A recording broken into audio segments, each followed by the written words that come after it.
11장 18절부터 25절까지의 말씀입니다. 예수 그리스도의 나심은 이러하니라. 그의 어머니 마리아가 요셉과 약혼하고 동거하기 전에 성령으로 잉태된 것이 나타났더니 그의 남편 요셉은 의로운 사람이라. 그를 드러내지 아니하고 가만히 끊고자 하여 이 일을 생각할 때에 주의 사자가 현몽하여 이르되 다윗의 자손 요셉아, 내 아내 마리아 데려오기를 무서워하지 말라. 그에게 잉태된 자는 성령으로 된 것이라. 아들을 낳으리니 이름을 예수라 하라. 이는 그가 자기 백성을 그들의 죄에서 구원할 자이심이라 하니라. 이 모든 일이 된 것은 주께서 선자로 하신 말씀을 이루려 하심이니 이르시되 보라, 처녀가 잉태하여 아들을 낳을 것이요 그의 이름은 임마누엘이라 하리라 하셨으니 이를 번역한즉 하나님이 우리와 함께 계시다 함이라. 요셉이 잠에서 깨어 일어나 주의 사자의 분부대로 행하여 그의 아내를 데려왔으나 아들을 낳기까지 동침하지 아니하더니 나음의 이름을 예수라 하니라. 하나님의 말씀입니다. 아멘. 우리 지난 5일 동안 우리 여러분들 기도 가운데에 우리 니카라과 선교 방문을 잘 다녀왔습니다. 기도로만 이렇게 생각하고 또 바라보았던 이 니카라과를 직접 이렇게 눈으로 보니까 참 좋았습니다. 날씨도 비록 이렇게 우기여서 비가 이렇게 부슬부슬 계속 왔지만 저희 동네보다 훨씬 시원한 것 같아요. 여름인데도 불구하고 그래서 잘 지내고 우리 선교사님들이 다 또 잘 이렇게 오히려 섬김을 해드려야 되는데 오히려 이렇게 섬김을 해주셔서 대접을 받아서 잘 지내고 잘 보고 느끼고 왔습니다. 오면서 우리 성도님들도 건강하실 때, 기회가 되실 때 꼭 한번 왔으면 좋겠다. 그런 마음이 들었습니다. 그래서 우리가 기도할 때, 내가 니카라과 생각할 때 내가 봤던 이 사람들, 내가 봤던 이 장면들이 기억하면서 기도할 수 있는 그런 날들이 곧 오기를 소망합니다. 우리 함께 말씀 나누겠습니다. 우리 마태복음 1장 우리 말씀은 우리 아마도 우리 성탄절 때 우리 예수님의 탄생에 관해서 우리가 자주 다루는 본문일 것입니다. 그런데 오늘은 예수님의 탄생에 초점이 맞추는 것이 아니라 하나님의 의로운 자가 무엇인가, 바로 요셉, 예수님의 육신의 아버지였던 이 요셉을 통해서 하나님의 의로우심에 대해서 함께 나누길 소망합니다. 우리 성도님들, 세상에서 우리가 이렇게 여러 사람들이 있는데 이런 사람들은 좀 의로운 사람들이어야 된다라는 그런 사람들이 이렇게 머릿속에 있습니까? 이런 일을 하는 사람들, 이런 부류에 있는 사람들은 그래도 좀 의로워야 되지 않는가. 아마도 보통 이렇게 어떤 사회적으로 영향을 끼치는 사람들, 아니면 이 한 사회를 지탱해 나가는 사람들을 생각하지 않을까 싶습니다. 예를 들어서 어떤 법을 담당하는 판사나 변호사, 경찰이나 국회의원 같은 그런 사람들은 누가 보더라도 저 사람들은 좀 의로워야 되지 않는가, 그런 마음이 있죠. 또 유명한 연예인들, 어떤 경영인들, 이 사람들은 법을 다루진 않지만 영향력이 크기 때문에 그들의 마음속은 어떨지 모르겠지만 그래도 드러나는 행동은 좀 더 의롭고 바른 모습이어야 되지 않을까, 그런 마음들이 아마 보통 다 가지고 있을 것이라 생각합니다. 그런데 그런 사람들이 의롭지 못한 행동이나 불법을 행하고 그런 말들을 하는 것을 보게 되면 우리 마음들이 어떻습니까? 그래, 저 사람들은 저럴 수 있지라는 마음이 드니까? 그렇지 않죠. 보통은 우리가 뉴스를 통해서 어떤 국회의원들, 연예인들이 불법을 했다 그러면 어때요? 마음에 실망도 되고 때때로는 분노가 생기기도 하죠. 왜 그렇습니까? 정작 나는 그렇게 살지 못하면서 저 사람들은 그래도 의로워되지 않는가 하는 그런 기대감이 있기 때문이죠.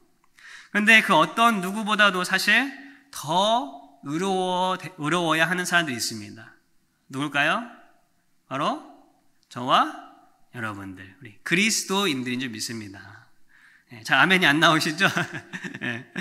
그런 생각을 예상했지만 예수님의 마음을 알고 예수님의 구원을 안다면 우리는 의로운 사람들이 되어야 되고 또 의롭게 살아야 합니다. 세상 사람들이 뭐라고 하지 않더라도. 그러나 우리가 그 어떤 의로움을 한다고 해서 사실 그것으로 이 하나님의 기준에는 이룰 수가 없습니다. 우리 로마서 말씀처럼 3장 말씀처럼 기록된 바 의인은 없나니 하나도 있다 없다? 없다.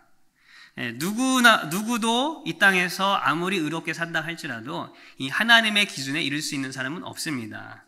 그런데 이 말을 가지고 우리가 이제 좀 이렇게 다르게 핑계를 대죠. 그렇기 때문에 누구도 의로울 수 없기 때문에 우리는 좀 의롭게 살지 않아도 괜찮아 라는 마음이 무의식 중에 우리 그리스도인들 가운데 있는 것 같습니다. 그런데 이 말은 그런 말이 아니죠. 아무도 어떤 사람도 하나님의 그 기준에 다다르지 못하기 때문에 너희들은 의롭게 살지 못해도 괜찮다라는 말이 아니라 성경에 보면 똑같은 로마서 6장 말씀에 보면 그런즉 우리가 무슨 말을 하리요? 은혜를 더하게 하려고 죄에 거하겠느냐? 그럴 수 없느니라. 죄에 대하여 죽은 우리가 어찌 그 가운데 더 살리요? 사도 바울을 통해서 말씀하십니다. 그럴 수 없다. 죄에 대해서 우리가 더 거할 수 없다. 의롭게 하나님의 은혜로 의롭게 된 사람들은 다시 죄에 대해서 살 수 없다라고 말씀하십니다. 이것은 그렇다고 해서 죄를 한 번도 짓지 않는다 그런 말이 아니라 여전히 이 땅에 사는 우리에게는 죄의 유혹이 있죠. 우리의 죄성이 있기 때문에 죄의 유혹이 있고 때때로는 넘어지기도 합니다. 그래서 우리가 하나님의 은혜를 붙잡지 않으면 우리는 내 정욕대로 내 죄성대로 그 유혹에 넘어져서 죄를 짓습니다. 그런데 우리가 죄에 대해 살지 않는다라는 말은 무엇이냐면은 예수님이 우리를 위해 죽으셨기 때문에 또 그 사랑으로 우리에게 베푸셨기 때문에 우리 가운데 이 죄를 이길 수 있는 능력이 있다라는 뜻이고 우리의 삶의 방향이 더 이상 죄를 즐거워하고 불의를 기뻐하는 것이 아니라 이제는 넘어지긴 하지만 그래도 주님 말씀하신 의로움에 대해서 걸어가는 사람들이다라는 말을 뜻합니다. 그리스도인들은 누구나 의로움에 대해서, 의로운 것에 대해서 배고파해야 합니다. 우리 한국 사람들이 참 먹는 것에 참 이제 신경을 많이 쓰잖아요, 그렇죠? 그래서 뭐 프로그램도 많이 있는데 다른 먹는 것에 배고파하는 것이 아니고 의로움에 대해서 배고파야 하는 사람이 우리 그리스도인이 될 줄 믿습니다. 불의하고 의롭지 못한 것이 있으면 어쩔 수 없는 세상이구나. 저 사람도 저렇고 나도 그렇고 다 똑같은 사람이구나. 그렇게 낙담하고 넘어지는 것이 아니라 어떻게든 나로 인해서 의로움이 나타나도록 하나님의 의로움이 나타나도록 내가 세상의 작은 불빛이 되는 사람이 되도록 함께 걸어갈 수 있는 그런 마음들이 우리 가운데 있어야 될 줄 믿습니다. 무언가 대단한 일을 하라는 것이 아니라 내가 있는 자리에서 내게 주어진 그 상황 속에서 의로운 일, 의로운 생각, 또 의로운 말을 할 줄 아는 그런 용기가 우리 가운데 있기를 소망합니다. 그러기 위해서는 우리가 어떠한 것이 의로운 것인가 우리가 그것을 알아야 되는데 특별히 하나님이 보시는, 하나님 말씀하시는 의로움, 성경이 말씀하시는 그 의로움이 있습니다. 그것을 오늘 이 요셉을 통해서 함께 나누고자 합니다. 먼저 의로움이라는 것은 어떤 우리가 이제 사전에 보면은 윤리 도덕상의 올바른 행실이나 착한, 공정하고 참되고 경건한 것, 뭐 좋은 말들이죠 다. 바른 것, 착하고 누가 보기에도 참 저 사람은 공정하다, 정직하다 이런 것이 의롭다라는 말인데 성경에서 말하는 의로움은 그것을 뛰어넘는 것입니다. 성경에서 말씀하시는 것은 바로 하나님의 속성, 하나님의 캐릭터를 말하는 것입니다. 무슨 말씀인가 하면 그것이 어디에 드러나 있냐면은 다른 것에도 많이 드러나 있지만 우리를 구원하시는 그 구원의 역사 속에 하나님의 의로움이 드러납니다. 로마서 1장 10절에 보면 복음에는 하나님의 의가 나타나서 믿음으로 믿음에 이르게 하나니 기록된 바 오직 의인은 믿음으로 말미암아 살리라 한 것 같으니라. 또 3장 21절 22절에 보면 이제는 율법 외에 하나님의 한 의가 나타났으니 율법과 선지자들에게 증거를 받은 것이라. 곧 예수 그리스도를 믿음으로 말미암아 모든 믿는 자에게 미치는 하나님의 의인이 차별이 없느니라. 자, 이 복음에 우리를 구하시는 그 하나님의 그 역사 속에 하나님의 의를 드러나시다라는 거예요. 하나님께서 의로우시다라는 말은 다른 말로 하면 하나님께서 옳다라는 말과 같습니다. 그렇기에 하나님께서 하시는 모든 일이 다 옳은 일이지만 특별히 죄인을 구원하시는 그 놀라운 구원의 역사 속에서 그 하나님의 의가 드러난다라고 말을 하고 있습니다. 무슨 말씀인가 하면 이 하나님의 속성에 따라서 죄인된 우리는 공정하게 따지면 어떻게 돼야 됩니까? 심판을 받아서 그 죄의 대가를 치러야 합니다. 그렇죠? 하나님이 눈에 보셨을 때 이것은 죄다라고 드러나게 되면 그 죄에 대해서 하나님이 눈 감고 넘어가는 것이 아니라 그 죄는 반드시 심판을 받아야 돼요. 근데 그 죄의 대가는 성경에서 말할 때 무엇입니까? 죄의 대가는 뭐예요? 죄의 삭은? 사망, 죽음이다. 그러니까 죄인 된 우리는 다 어떻게 돼야 돼요? 죽임을 당할 수밖에 없는 거예요. 하나님 앞에 서게 되면. 그런데 하나님께서는 동시에 이 공의로우심도 있지만 무엇도 있으세요? 사랑도 있으세요. 사랑. 하나님은 사랑이시다. 그래서 하나님은 그 사랑으로 어떻게 해서든 우리를 구원하시고자 하는 그 마음이 있습니다. 그런데 죄인을 그 죄에서 구원하게 하시려면 어떻게 해야 돼요? 그 죄의 대가를 지불을 해야 돼요. 근데 우리가 그 죄의 대가인 죽음을 지불하게 되면 우리는 어떻게 됩니까? 죽는 거예요. 죽으면 더 이상 구원이 쓸모가 없죠. 그래서 하나님께서 어떻게 하셔요? 그것을 다 이루시기 위해서 예수님을 대신해서, 예수님께서 우리를 대신해서 그 죄의 대가를 지불하게 하시고, 이제는 우리는 그 예수님의 공로로 말미암아 너희들은 죄가 없다. 여전히 우리는 죄가 있지만, 우리가 죄를 짓지만 예수님의 그 죄의 대가로 말미암아 너희는 죄가 없다. 그렇기 때문에 내가 너를 구원했다라고 말씀하시는 것입니다. 이것이 하나님의 의로우심이라는 거예요. 하나님의 신실함이고 하나님의 옳으신 방법이다. 이와 같이 성경에서 말하는 의로움이라는 것은 단순한 도덕적으로 뭔가 착한 일을 해서가 아니라 하나님이 옳다라는 것을 나타내는 것, 하나님께서 옳다라는 것을 따르는 것이 하나님의 의로움이다라고 말을 하는 것입니다. 이 요셉이 나오는데 이 성경에 나와 있는 이 예수님의 아버지가 된 요셉에 대해서 다른 성경에는 자세한 이야기들이 없습니다. 그렇죠? 한번 찾아보세요. 요셉에 대해서 어떤 설명이 없어요. 근데 이 마태복음이 유일하게 이제 기록을 하고 있는데 요셉을 설명할 때 어떻게 나타내느냐? 19절에 보면 요셉은 어떤 사람이다? 의로운 사람이다. 한 사람의 일생을 평가하면서 우리가 여러 가지 말로 이렇게 말을 할 수 있겠죠. 그 사람의 어떤 업적이나 성품이나 사회적으로 끼친 영향들을 보면서 그 사람을 평가를 할 것입니다. 제가 이제 몇 주 전에 한국에 방문했을 때 가족들과 같이 이제 여행으로 전라남도 여수에 방문을 했습니다. 여수를 가보니까 여러 가지가 있는데, 여수가 큰 땅이 아니잖아요. 그래서 큰 도시가 아니잖아요. 그래서 자랑할 것이 있는데 뭐냐면 바로 이순신 장군. 우리 한국 사람이라면 누구나 다 알고 훌륭하게 생각하는 이순신 장군이 동상도 있고 광장도 만들어지고 거북선도 있고 막 그랬었어요. 쭉 기록된 것들을 이제 보는데 이순신 장군에 대한 평가가 무엇인가? 이제 거기에 이제 한마디로 나온 구절은 이제 여수가 낳고 세계가 받드는 명장이다.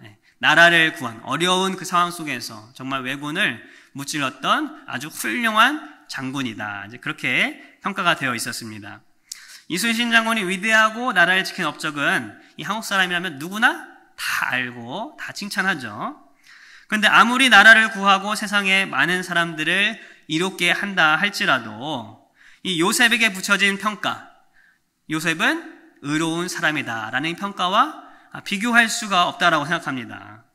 왜냐하면 이 요셉에게 붙여진 이 의로운 사람이라는 말은 그냥 도덕적으로 착하고 성품이 좋았다 이 말이 아니라 성경에서 의로웠다라는 말은 하나님의 기준에서 봤을 때, 하나님의 시각에서 봤을 때 의로운 사람이었다. 즉 하나님께서 옳다 하시는 일을 했던 사람이다라는 평가가 있기 때문입니다. 이 그리스도인에게 하나님께서 옳다라는 것을 드러내고 또 하나님께서 옳다라고 하시는 것을 따르는 삶, 그것만큼 중요한 것이 어디 있겠습니까? 하나님의 그 의의 관점에서 봤을 때 어쩌면 이 모든 나라를 다 구원하고 많은 생명을 살린다고 한들 하나님을 봤을 때 의롭지 못하다, 하나님을 봤을 때 옳지 못하다라고 한다면 그 모든 것은 다 헛것이 됩니다. 그렇지만 그런 것들이 없다 할지라도 내 일평생 정말 대단한 일이 없다 할지라도 하나님이 보셨을 때 이 사람은 의로운 사람이다. 하나님이 옳다고 하신 일들을 했던 사람이다 라고 평가를 할 수 있다면 그것만큼 기쁘고 복된 일이 어디 있겠습니까? 그래서 예수님께서는 산상수훈을 통해서 말씀하시죠. 우리 마태복음 5장에 보면 10절에 보면 의를 위하여 박해를 받는 자는 복이 있나니 천국이 그들의 것이미로다. 또 6장 33절에 보면 그런즉 너희는 먼저 그의 나라와 무엇을 구해라? 그의 의를 구하라. 그리하면 이 모든 것을 너에게 더하시리라. 라고 말씀하시면서 하나님의 의를 위해 살아가는 삶이 우리의 최고의 가치다라고 말씀하고 있는 것입니다. 우리 성도 여러분, 우리는 어떠한 삶을 살아가고 있습니까? 지난 일주일 동안의 삶을 돌아봤을 때 정말로 나는 하나님이 옳다라고 하신 일들에 대해서 내가 드러내고 그것을 따르기 위해서 살았던 삶인가? 과연 우리의 삶 속에서 하나님의 의로우심을 최고의 삶의 가치로 두고 살아갔는가? 아니면 세상 속에서 어떤 세상의 것들을 바라보고 의롭다고 하지 못하는 것들이 있자 할지라도 어쩌면 나만 만족하기 위해서 내가 먹고 살 것들, 내가 입을 것들, 내가 필요한 것들을 위해서만 살아갔던 삶은 아닌지 이 시간 돌아볼 수 있기를 소망합니다. 이 하나님의 의로움, 세상의 기준과 세상의 가치가 옳은 것이 아니라 하나님께서 옳다라고 하시는 것을 당당히 우리 삶을 통해서 보여줄 수 있는 삶, 그 삶이 바로 하나님이 기뻐하시는 삶이고 또 우리가 복되게 살아가는 길인 줄 믿습니다. 그렇다면 어떻게 하나님의 의가 우리에게서 나타나야 하는가? 역시 요셉의 모습에서 우리가 함께 찾아볼 수가 있겠습니다. 우리 잘 아시는 것처럼 요셉은 이 마리아와 약혼한 후에 여느 유대인들의 결혼 문화와 같이 이 혼인식을 하기 전까지의 기간을 보냈습니다. 보통 한 1년 정도 이렇게 기간을 보냈는데 어느 날 이 정혼 여인 마리아가 말도 없이 사라졌습니다. 그리고 몇 개월 동안 나타나질 않는 겁니다. 누가복음에 보면 이 마리아가 이 성령으로 아이를 잉태할 것이다 라는 이 천사의 메시지를 듣고 요셉에게 간 것이 아니고 친족인 엘리사벳, 그도 마찬가지로 이 하나님의 성령으로 이제 세례 요한을 이제 잉태하게 되는 그 엘리사벳에게 가서 3개월 정도 거했다고 기록이 되어 있습니다. 요셉이 이 기간 동안에 얼마나 답답하고 속이 상했을까요? 지금처럼 전화가 있던 시대도 아니고 정황으로 보았을 때 마리아는 요셉에게 자신의 어떤 이러한 설명들을 하지를 않은 것 같습니다. 마리아는 혼자서 어쩌면 이 엘리사벳과 같이 서로 얘기하고 또 은혜를 나누면서 누가복음에만 찬양을 하거든요. 그런 찬양을 하면서 은혜를 받았을지 모르겠지만 이 요셉은, 그동안의 요셉은 어디에 가 있는지도 모르고 무슨 일이 생겼는지도 모르고 아마 여러 가지로 찾으면서 답답한 그런 시간을 보냈을 것 같습니다.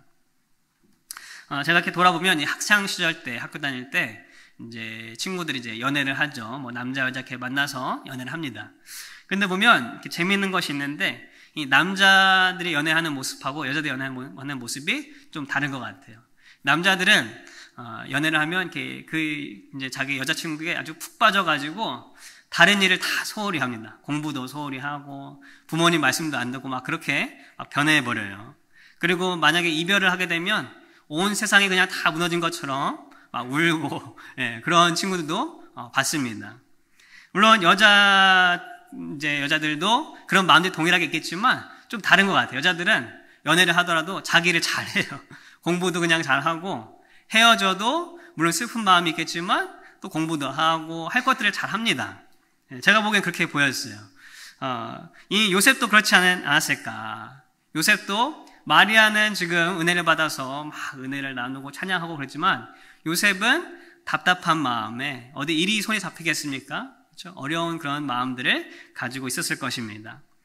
그런 시간들이 지난 다음에 우리 18절에 보면 마리아가 드디어 이제 나타났는데 성령으로 잉태된 것이 나타났다라고 기록이 되어 있습니다. 근데 이 나타났다라는 뜻이 이 마리아가 스스로 찾아와가지고 그동안에 있었던 일들을 막 설명했다라기보다는 요셉이 찾고 묻다가 그것을 알게 되었다라는 의미가 있어요. 요셉이 이 사실을 알게 되었을 때 얼마나 황당했을까요? 지금도 약혼한 사람이 3개월 동안 사라져가지고 갑자기 나타나서 임신했다 그러면 뭐 말할 수가 없는 그런 상황인데, 그 당시에는 율법과 유대의 문화를 봤을 때 만약에 그런 일이 있으면 돌로 맞아 죽어야 돼요.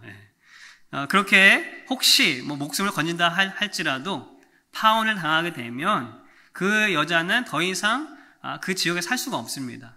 뭐 일도 할 수가 없고 거의 구걸하다시피 그런 삶을 살아야 됩니다. 여기에서 요셉의 갈등이 있었을 것 같습니다. 유대 문화로서 율법으로 마리아를 처벌하게 되면 마리아는 어떻게 됩니까? 파혼이 문제가 아니라 죽을 수밖에 없는 그런 상황에 빠지게 됩니다. 완전한 약자가 되고 완전 죄인이 되어버립니다. 그렇다고 자신의 아이가 아닌 다른 아이를 가진 이 마리아를 자기가 그냥 데리고 산다는 것도 자기 마음에는 괴로운 마음입니다. 그래서 요셉이 선택한 것은 무엇입니까? 드러내지 않고 조용히 그냥 이 일을 없었던 것으로 하자. 그게 요셉이 생각했던 결론이었습니다.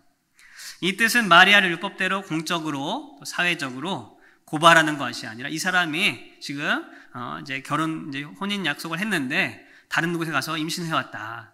그렇게 고발하는 것이 아니라 남들 모르게 이혼 증서를 써서 다른 삶을, 제2의 삶을 살 수 있도록 하겠다라는 그런 뜻이었습니다. 만약 이렇게 하면 요셉이 얻는 것이 무엇이 있을까요? 아무것도 없죠. 다른 사람들 모르게 그렇게 한다 할지라도 자기 아내를 잃게 되고 체면도 잃게 되는 것입니다. 그럼에도 요셉이 이렇게 결정한 이유는 무엇입니까? 정혼한 마리를 너무너무 사랑해가지고 그랬을까요? 착해서 그랬을까요? 뭐 그런 의미도 있겠지만 성경은 요셉이 어떤 사람이기 때문에 의로운 자였기 때문에 이렇게 했다라고 기록하고 있습니다. 근데 사실 의로운 사람이라면, 바른 사람이라면 이 하나님의 말씀인 율법에 따라 이제 마리아를 처벌하는 것이 맞죠. 그게 옳은 일이죠. 근데 요셉이 율법에 따라서 그 일을 하게 되면 마리아는 어떻게 됩니까? 죽는 거예요. 그러니까 요셉이 생각할 때에 하나님이 과연 이 일을 옳게 생각하실까?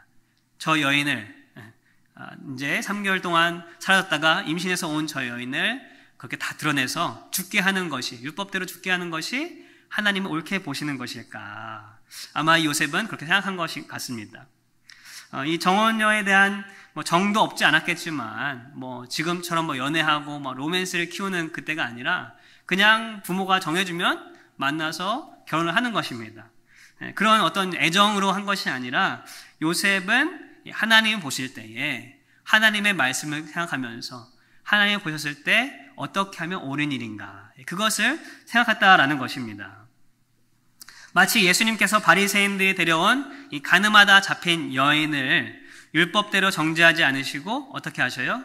다시는 죄를 짓지 말도록 용서해 주시면서 보내주셨던 것처럼, 그 사랑을 베푸셨던 것처럼 요셉도 지금 비슷한 행동을 하고 있는 것이죠. 하나님의 의는 이렇게 나타나야 합니다. 율법대로 법대로 잘잘못을 가리고 처벌을 받게 하는 것도 물론 율법대로 하면 바른 것이죠. 법대로 하는 것이 옳은 일입니다. 그러나 그 율법 속에 담긴 이 하나님의 진심, 하나님의 마음을 이해하고 사랑으로 대할 수 있는 것이 바로 하나님이 찾으시는 의로운 자의 모습인 줄 믿습니다. 이 말은 무조건 좋은 게 좋은 것이다 라는 그런 말은 아니에요. 예수님도 이 가늠한 여인에게 어떻게 하셨어요? 다시는 이런 죄를 짓지 말라라고 하시면서 보내주신 거예요. 가늠한 일이 죄라는 것에 대해서 분명히 말씀하신 것입니다. 요셉도 마찬가지죠. 요셉도 마리아를 조용히 이제 일을 끝내기를 원했지만 그렇다고 마리아를 자기가 데리고 살진 않았어요. 왜냐하면 그 잘못이 누구에게 있다? 마리아에게 있다라는 것을 이제 무언으로 이제 말하는 것이죠. 이 하나님의 의, 하나님이 옳다 하시는 것을 나타나는 일은 이 하나님 말씀에 법대로 이렇게 기록되어 있다라고 해서 그 일대로 해서 생명을 존중하지 않고 그냥 상황과 그런 것들을 무시하고 행하는 것이 아니라 하나님의 의를 나타내는 일은 하나님의 마음이 어디에 있는가, 내가 이 하나님의 말씀을 지키는데 과연 하나님의 마음은 어떤 마음이신가, 내가 어떻게 했을 때 하나님이 옳다라고 생각하실까, 그것을 생각하면서 정말로 상대방을 존중하고 생명을 존중하는 그런 사랑으로 나타나는 그런 모습이야말로 의로운 자의 모습이다라는 것입니다. 직장에서 이웃들과의 관계에서, 특별히 우리가 교회에서 신앙생활을 할 때에 누가 보기에도 명백한 그런 잘못을 하는 사람이 있을 수가 있습니다. 특별히 나에게 피해를 주는 그런 사람이 있을 수도 있습니다. 그럴 때 우리는 어떻게 해야 될까요? 법대로 하나님이 이렇게 말씀하시니까 이렇게 너는 정죄받아야 한다. 잘못을 밝히고 그렇게 하는 것이 맞는 일일까요? 물론 그 죄가 아무것도 없는 것처럼 하는 것도 문제가 있지만 우리가 하나님의 의로우심을 알고 하나님의 참된 그 말씀의 뜻을 안다면은 우리는 그 법대로 정죄하는 것이 아니라 예수님이 보여주신 그 사랑처럼 이 사람이 어떻게 하면 다시 살아날 수 있을까? 하나님이 원하시는 그런 마음은 무엇인가를 다시 한번 생각하고 사람을 살릴 수 있는, 생명을 살릴 수 있는 방법으로 나아가는 그런 모습이 우리 가운데 있어야 될 줄 믿습니다. 이런 약자들이 생기는 이유가 무엇입니까? 세상에 도울 그런 약자들, 사회적인 약자들이 많은데 이런 약자들이 생긴 이유가 세상에 진정한 의로움이 없기 때문에 그 사람들을 살리고 생명을 존중하지 않고 그냥 법대로 막 하다 보면 때로는 내가 옳다라고 생각하는 것대로 하다 보면 그런 약자들이 생기기 마련입니다. 우리 하나님의 자녀인 우리들은 그렇게 하지 않고 어떻게 해야 됩니까? 하나님의 의로서 그들을 돌보고 사랑하고 어떻게 하면 생명을 살릴 수 있는 길인가? 어떻게 하면 하나님께서 진정으로 원하시는 방법인가를 고민하고 기도하며 나아갈 수 있는 우리 모두가 되길 소망합니다. 마지막으로 의로운 자의 모습이라는 것은 결국 말씀에 순종하는 모습입니다. 요셉이 마리아의 잉태 소식을 듣고 조용히 마리아와의 이제 그 어떤 정혼했던 모든 것들을 다 정리하기로 결정을 했습니다. 그것도 어떻게 보면은 드러내지 않고 하는 일이니까 자기의 생각을 봤을 때는 옳은 일이었습니다. 의로운 결정이었습니다. 자신의 유익은 하나도 없이 생명을 살리겠다는 좋은 의도였습니다. 그런데 하나님의 뜻은 어땠습니까? 하나님의 뜻은 달랐습니다. 20절에 무슨 일이 일어납니까? 요셉이 이 일을 생각할 때에 천사가 꿈에 나타나서 하나님의 뜻을 알려주십니다. 하나님의 뜻은 마리아를 조용히 떠나보내는 것이 아니라 성령으로 잉태된 것임을 알려주시고 마리아를 데려와서 같이 살라라는 것이 하나님의 뜻이었습니다.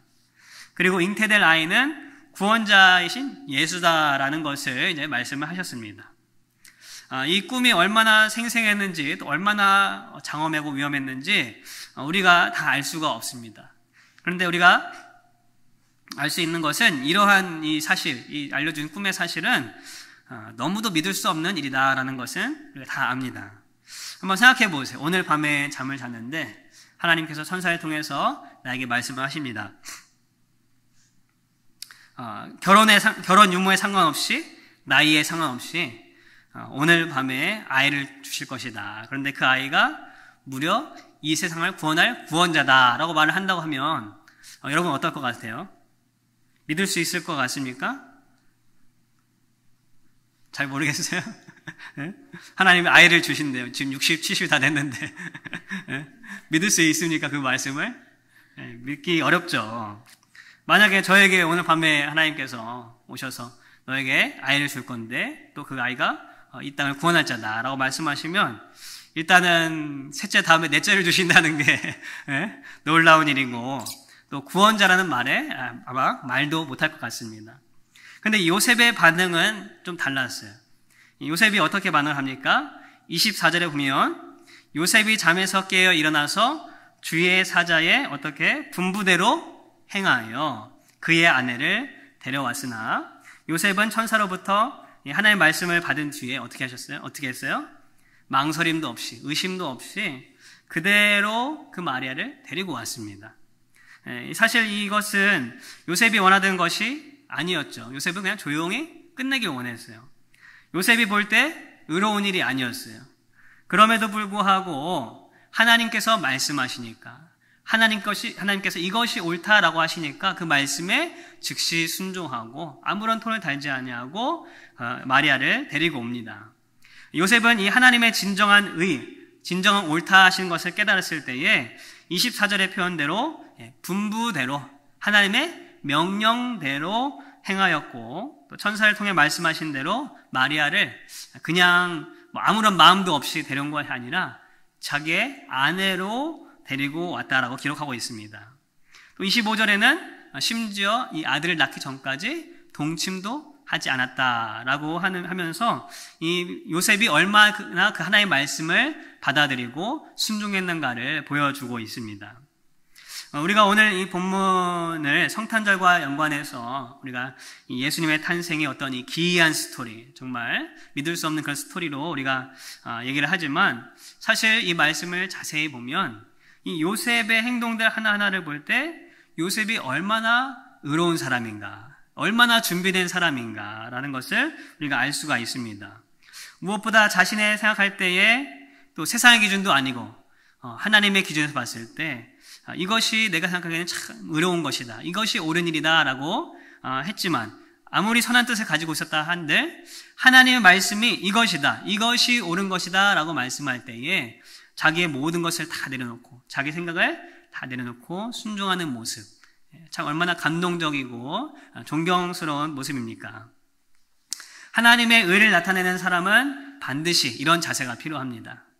내가 아무리 선한 뜻이 있다 할지라도 하나님 말씀이 아니다 라고 하면 어떻게 해야 돼요? 그 말씀에 순종할 줄 아는 자세, 이 자세는 반드시 믿는 자들에게 필요한 자세인 줄 믿습니다.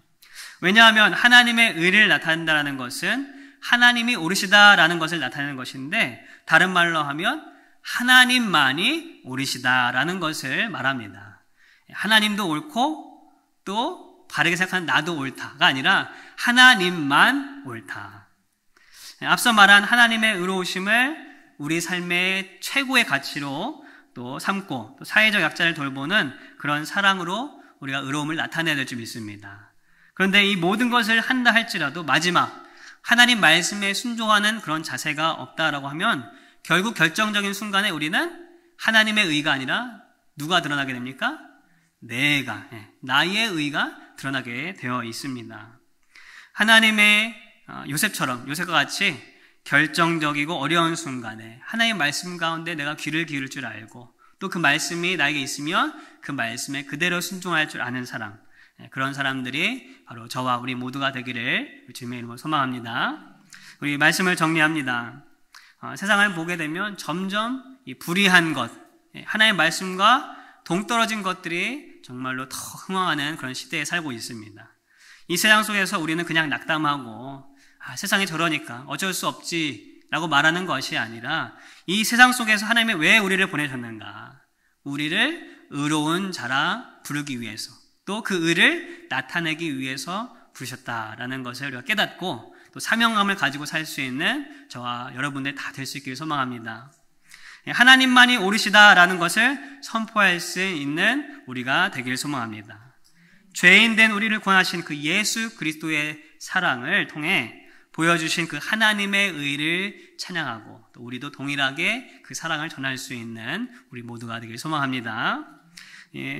마지막으로 예수님이 말씀하신 것처럼 세상에 대해서 의에 줄이고 목마른 그 영혼들에게 대해서 정말 우리가 빛을 비춰줄 수 있는 사람, 세상은 다 무너져가고 다 의롭지 못한 삶을 사는 것처럼 보이지만 그리스도인들만큼은 의롭게 산다라는 것을 보여줄 수 있는 저와 여러분들의 모습이 다 될 수 있기를 또 다짐하는 그런 귀한 시간들 되기를 소망합니다. 같이 함께 기도하겠습니다.